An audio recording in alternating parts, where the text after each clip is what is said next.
TAEN is the Age and Employment Network. It's a charity and company limited by guarantee. Its mission is to strive for a fairer labour market for the older and midlife person.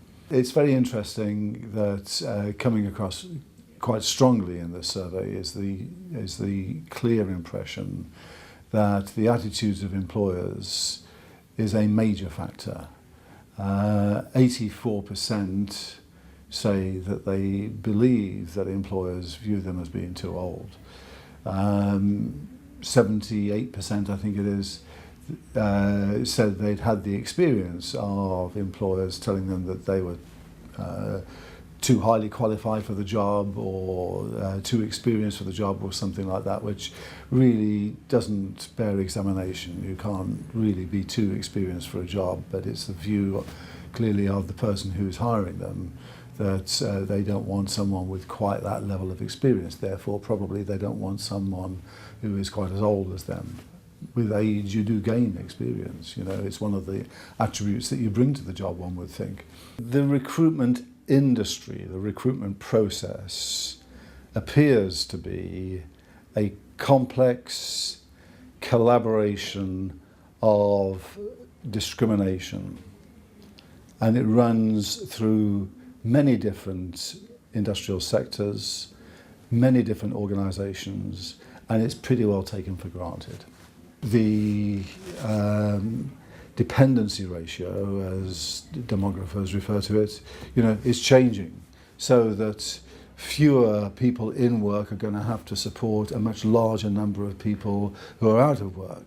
And so for all of those sorts of reasons, it's important that as we live longer, we do actually work longer, we remain productive.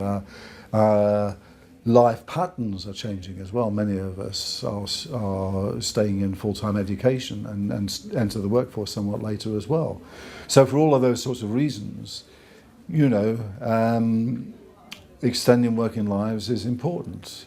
It's good in the main for individuals. Individuals don't necessarily want a 30 or 40-year retirement, particularly if they like their work, if they value their work. There's good research evidence that shows that good work is good for people, good for your health.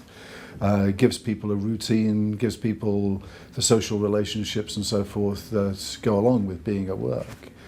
So for all of those reasons, you can't disagree with the policymakers that are saying we've got to extend working lives.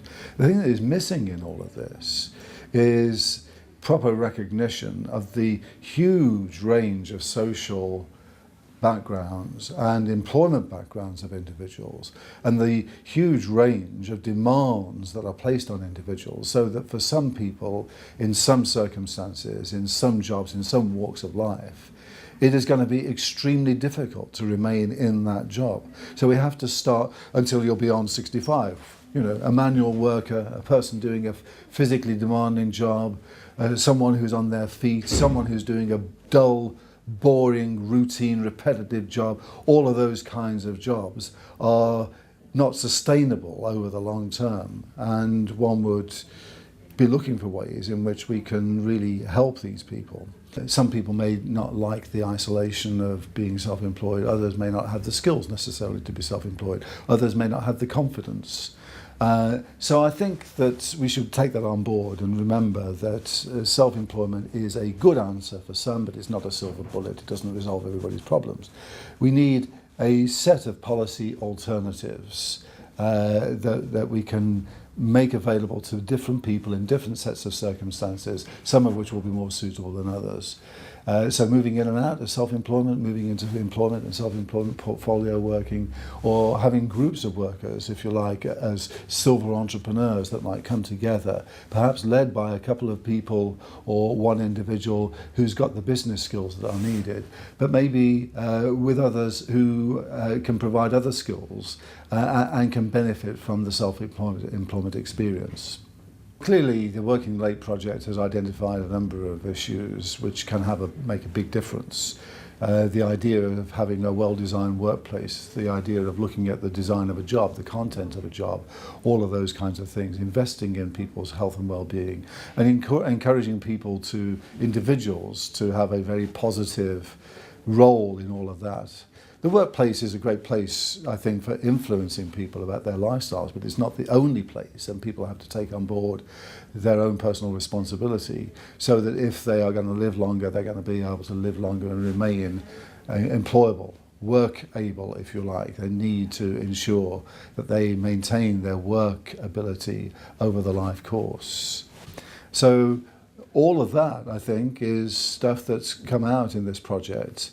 And it's the kind of thing that we in TAEN have been talking about to employers and to other interested parties, including government, over the past 20 years, as a matter of fact.